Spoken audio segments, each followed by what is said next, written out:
كثير من المسلمين لا يعرفون كيفية صفة صلاة الجنازة. اسمع وركز معي جيدا. صلاة الجنازة 4 تكبيرات. بعد التكبيرة الأولى وهي تكبيرة الإحرام قراءة الفاتحة، وبعد التكبيرة الثانية الصلاة على النبي بالصيغة الإبراهيمية المعروفة في نصف التشهد الثاني، وهي اللهم صل على محمد وعلى آل محمد كما صليت على إبراهيم وعلى آل إبراهيم إلى آخره. بعد التكبيرة الثالثة الدعاء للمتوفى، واسمه المتوفى وليس المتوفي، لأن المتوفي هو الله عز وجل، وأنت لست ملزما بدعاء معين، لكن لو ذكرت دعاء النبي فهو أفضل. اللهم اغفر له وارحمه وعافه واعف عنه وأكرم نزله ووسع مدخله واغسله بالماء والثلج والبرد ونقه من الخطايا كما ينقى الثوب الأبيض من الدنس، وأبدله دارا خيرا من داره وأهلا خيرا من أهله، وأدخله الجنة وقه فتنة القبر وعذاب النار. وإن كانت المتوفاة الميتة امرأة فقل اللهم اغفر لها وارحمها. بعد التكبيرة الرابعة والأخيرة إما الصمت وإما الدعاء لك ولعامة المسلمين.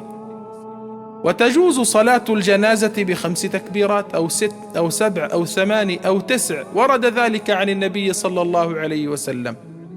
ماذا نقول في هذه التكبيرات الزائدة؟ كلها دعاء للميت، لكن المعمول به في بلادنا هو 4 تكبيرات، ثم تسلم بتسليمة واحدة من جهة اليمين، وهذا قول الجمهور، ويجوز أن تسلم بتسليمتين، وهذا عند الأحناف، مع العلم أن النية ركن من أركان صلاة الجنازة، والنية محلها القلب، والتلفظ بها بدعة. والتكبير يكون جهرا للإمام وسرا للمأموم، ودعاء الاستفتاح لا يقال في صلاة الجنازة. ورفع كفيك مع كل تكبيرة أنت فيه مخير، إما أن ترفع كفيك مثل صلاة العيدين، وإما أن تضع اليمنى على اليسرى، كل ذلك ورد عن المعصوم صلى الله عليه وسلم. وصلاة الجنازة يا جماعة، صلاة الجنازة تجوز أن تصلى جماعة وتجوز أن تصلى فرادا. فلو صلى رجل على ميت فقد أدى الغرض، فصلاة الجنازة فرض كفاية، وفرض الكفاية إذا قام به البعض سقط عن الباقين، لكن الأفضل والسنة أن نصلي على الجنازة جماعة، وكلما كان العدد أكثر فهو أفضل للميت. في صحيح مسلم قال عليه الصلاة والسلام: ما من رجل مسلم يصلي فيقوم على جنازته 40 رجلا لا يشركون بالله شيئا إلا شفعهم الله فيه. وينبغي على الإمام أن يهتم بتسوية الصفوف، وإذا كان عدد المصلين قليل فإنه يقسمهم إلى 3 صفوف. جاء في الحديث في سنن أبي داود قال عليه الصلاة والسلام: ما من مسلم يموت فيصلي عليه 3 صفوف إلا أوجب، وفي رواية إلا غفر له. وجاء عند الطبراني أن النبي صلى على جنازة ب7 رجال فجعلهم 3 صفوف، جعل 3 صفا و2 صفا و2 صفا. والإمام في صلاة الجنازة يقف عند رأس الرجل المسلم، ويقف في منتصف المرأة عند عجيزتها. وهنا سؤال: كيف نصلي على عدة جنائز في وقت واحد، مجموعة موتى رجال ونساء وأطفال، كيف نصلي عليهم؟ الجواب: نصلي عليهم مرة واحدة، ويكون ترتيبهم على النحو الآتي: الرجال يوضعون أمام الإمام مباشرة، والصبيان في المنتصف، والنساء من جهة القبلة. هذا هو المروي عن ابن عمر وابن عباس وأبي هريرة، فلقد صلوا على 9 جنائز مرة واحدة ورتبوهم على النحو الآتي: الرجال ثم الأطفال ثم الصبيان.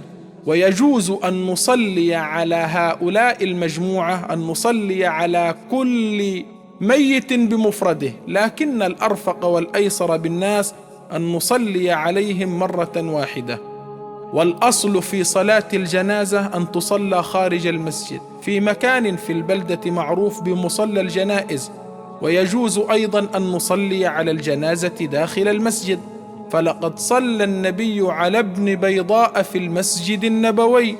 ومن فاتته الصلاة على الجنازة في المصلى أو في المسجد فلا بأس أن يصلي على الميت وهو مدفون في قبره، بشرط ألا يمر على الميت أكثر من شهر.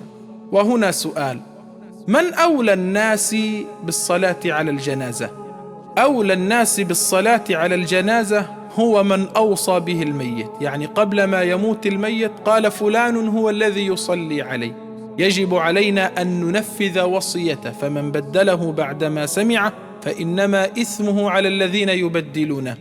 إن لم يوجد الموصى به فيصلي عليه إمام المسجد، وهو سلطان في مسجده وإمام. إن لم يوجد إمام المسجد فيؤم القوم أقرأهم لكتاب الله، ثم بعد ذلك يصلي عليه الأقرب فالأقرب، وأولو الأرحام بعضهم أولى ببعض. ومن فاتته تكبيرة أو تكبيرتان في صلاة الجنازة فإنه يأتي بما فاته من تكبيرة أو تكبيرتين بعد تسليم الإمام. من أهل العلم من قال بشرط ألا تحمل الجنازة على الأعناق، ومن أهل العلم من قال إن هذا الشرط لا تلتفت إليه. أما حكم الصلاة على الميت الغائب، حكم صلاة الغائب فلا تشرع الصلاة على الغائب إلا على من لهم مقام في الإسلام، كولاة الأمور مثلا الذين قدموا للإسلام، وكالعلماء، فلقد صلى النبي على ملك الحبشة وهو أصحمه النجاشي، صلى عليه النبي صلى الله عليه وسلم صلاة الجنازة. ومن أهل العلم من قال في حكم صلاة الغائب نصلي عليه صلاة الغائب إذا لم يصلى عليه في بلده، لكن إن صلي عليه في بلده فلا نصلي عليه.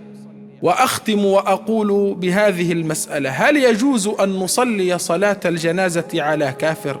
طبعا لا يجوز بنص القرآن والإجماع.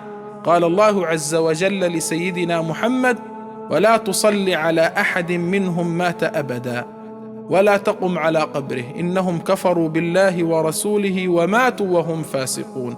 عباد الله، انشروا هذا الكلام بين المسلمين، فإن كثيرا من المسلمين لا يعرفون هذه الأحكام عن صلاة الجنازة. والله يحفظكم ويرعاكم، هو مولانا ومولاكم، يتولانا ويتولاكم، يهدينا وإياكم. حتى الملتقى، لكم مني أطيب المنى.